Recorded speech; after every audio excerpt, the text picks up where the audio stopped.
Hello guys, welcome back on YouTube channel. Today we'll speak about Multivers X, one of the very interesting project what we have in our watch list. And because many of you ask us what we believe about Multivers X, and as we try to understand in which direction the price is going. And it seemed that in the last time, Eldrod, like many people know, Multivers X now, it seemed that it's going a little bit down. The price is quite good for the people who think about to buy. But to understand which direction the Multivers X is moving, we will listen in the next couple of minutes. Benjamin Miku, the founder of Multivers X.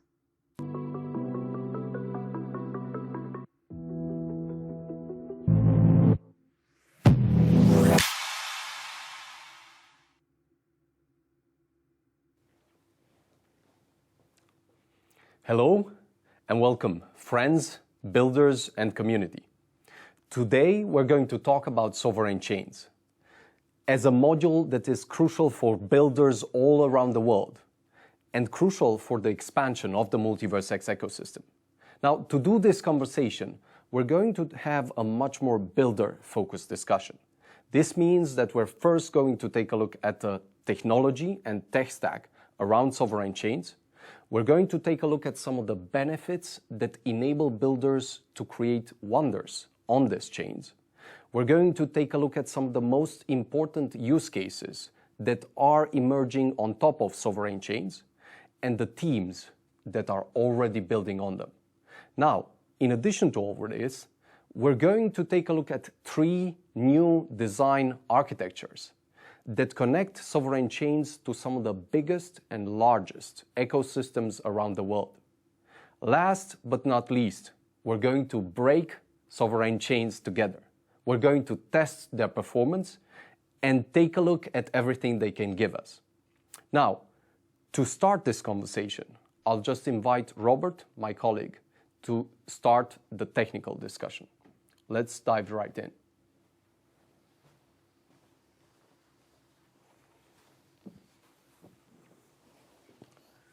Hello, Robert.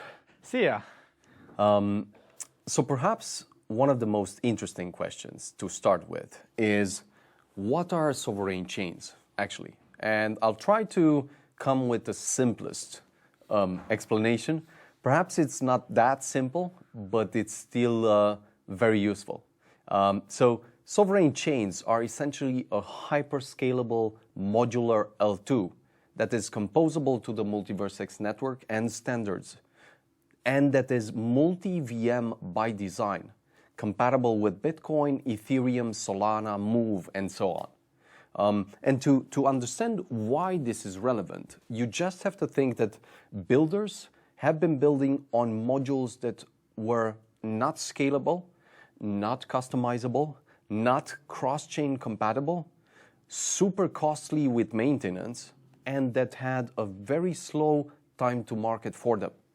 So the only question then is, what do we actually bring with sovereign chains? Well, with sovereign chains, we enable this new paradigm where we take some of these problems, we add some new additional features that set a completely new solution in place that is unparalleled to some of the other solutions in the space or in the market, which then translates for builders in a best-in-class chain module that is hyperscalable, that is composable, that is part of an integrated infrastructure that accelerates the time to market for builders and sets in motion completely new economic flywheels.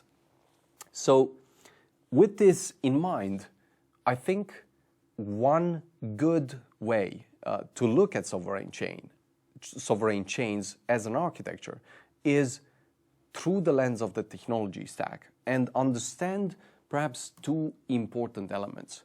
Why should we look at sovereign chains as an acceleration layer and maybe an interoperability layer? And for this, I'd be very curious to hear your thoughts, Robert. I think we have to start back in 2017 when, at that time around, we wanted to resolve the blockchain trilemma, and we actually wanted to make a chain which is secure, scalable, and decentralized. We made that happen. And in the years after and in the whole process of development, we were thinking always about the future and how we can design our architecture in a way to make it future-proof. And you make future-proof something if you build on modules, integrated modules, which can be switched in and switched out pretty easily, thus enabling more.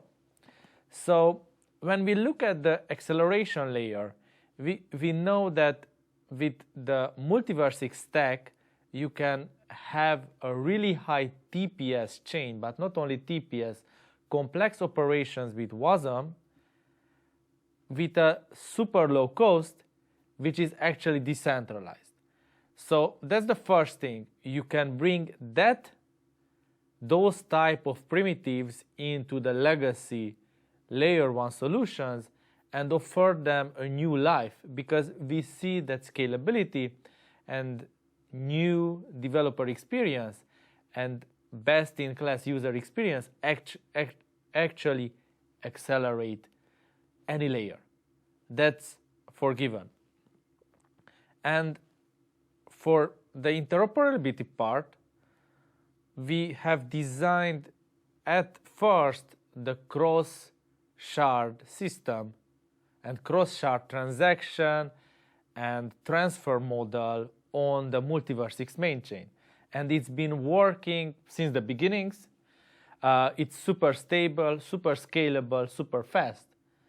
And what we thought, okay, we have this information and this module, let's bring this up into the next level, create a native cross-chain operation and token transfer module, integrate it directly into the sovereign chain, so everybody launching a new chain, it's not launching only in an island, but actually launches something which is seamlessly connected to not only the Multivers X, but multiple environments. And by being multiple environments, it means that there are no more problems of fighting between all those ecosystems, and all the people can come and try out your product.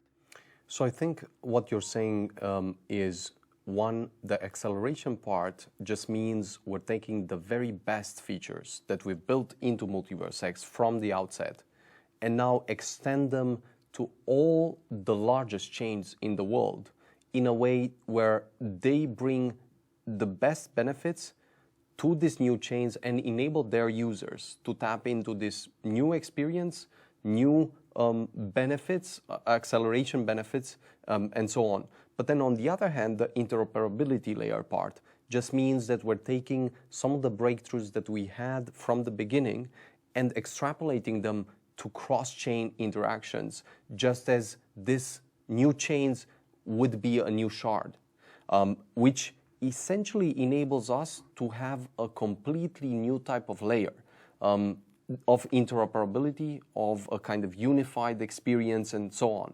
Perhaps a very interesting element and aspect on this technical part would be to expand a bit on the multi-VM design, what this actually means in terms of composability that I do believe is, again, unique and very, very important for the sovereign chain modules.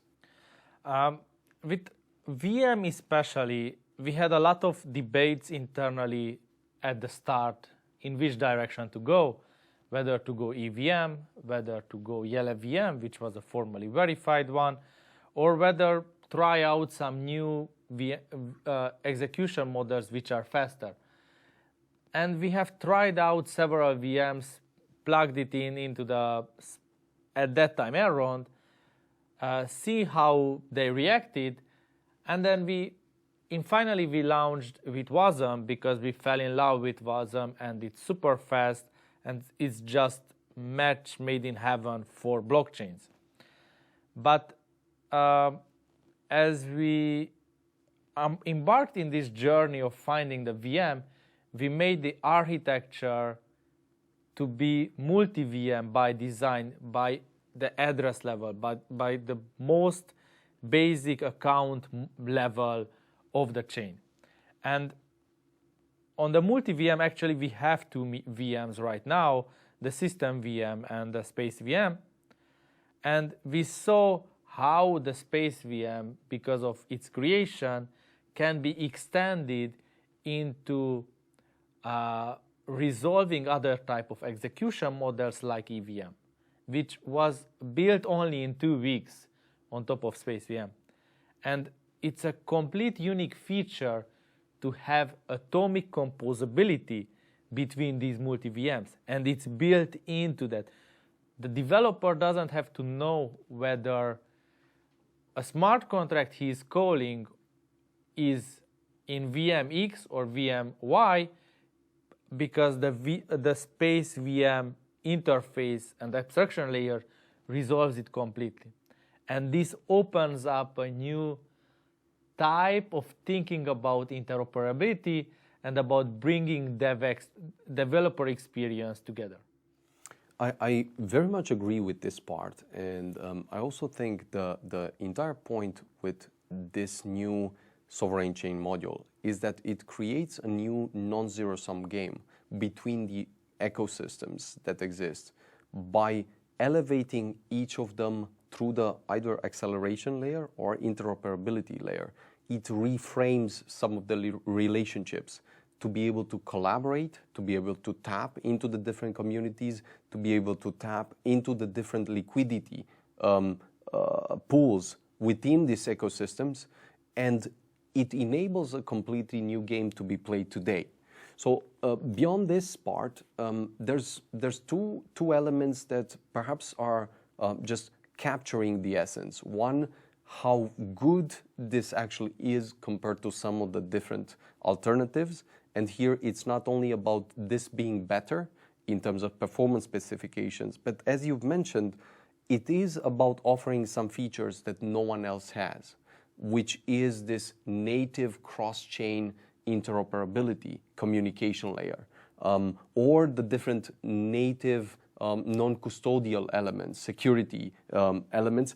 But one last point that everything comes back to is that through sovereign chains, we're enabling this new unified acceleration and interoperability layer with Bitcoin, Ethereum, and perhaps more than the top 10 blockchains in the world, in a way where builders can tap into this today and can build a new set of applications with composability that they could not have built before.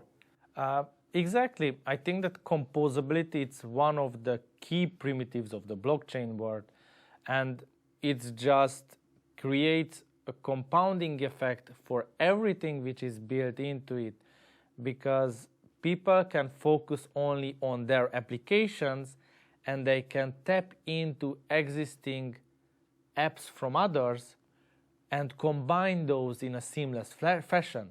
Like I design a game in which I have my native assets internally and different NFTs. I do not have to design the marketplace or the exchange for this to create a complete environment, but I just can tap into the existing ecosystems and existing models. And with the composability built into the sovereign chain as an integrated module, then you will have composable applications across chains, which is never heard of. And this puts you into another place where you are not competing with the other chains, but you are trying to connect the other chains as they should have been from the first part, not with third-party bridges, but with integrated solutions, and to add more value to all the applications existing on almost all the chains. And this can elevate the space into, actually, from my perspective, into a new layer. And going a little bit back on the benefits of the sovereign chains, we have been somewhat known for our execution and of our outside thinking of how we resolve some of the issues what other chains have or they didn't resolve, like the Guardian system, like the native asset systems, like the built-in composability even at the asset and smart contract level, which was never heard before. And we can actually bring these kinds of innovations in an open way to all the other ecosystems and accelerate those. Resolve wallet drains issues, create new models in which actually the users feel much better, much safer, and everything is like abstracted from them. They just use and enjoy. And I think this is the vision that sovereign chains makes possible today. This type of unified layer that combines forces, that offers the best in-class standards and primitives that are extended across the space to any chain that connects and takes the integration so that this is made possible. We're super excited about this. And of course, I'd like to invite Lucian to explore some of the directions and architectures that we're releasing today to start even deeper conversations with builders and making these architectures a reality. So could not be more excited to explore this. So guys, it seems that Multivers X is moving quite fast in a really positive way, and it's tend to become one of the, let's say so, best project in the world, and we believe that it's quite possible that Multivers X will go back and let's say so in the first 20 or 25 project about market cap, and from this point of view a $500 price, it's a really so realistic target. But before to invest, make your own research. So until next time guys, stay in crypto, stay positive, follow us for more, and don't forget to subscribe.